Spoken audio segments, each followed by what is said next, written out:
একটি ভুল দরুদ যা আমরা দরুদে হাজারি নামে জেনে থাকি।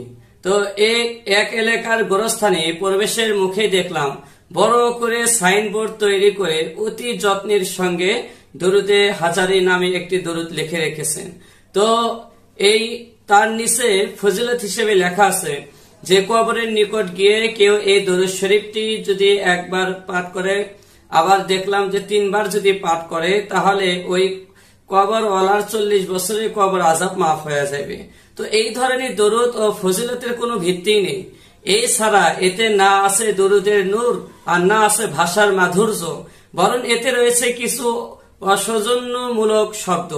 আমাদের উচিত এই ধরনের ভিত্তিহীন কথা বিশ্বাস না করা এবং মানুষকে সঠিক বিষয় জানানো, আর কবরস্থানের পরিচালনা কমিটির সঙ্গে যোগাযোগ করে ওই জায়গায় কবর জিয়ারতের দোয়া, জিয়ারতের আদব, মৃত্যুর স্মরণ এই জাতীয় আয়াত ও হাদিস লিখে দেওয়া, এটাই জরুরি মনে করি।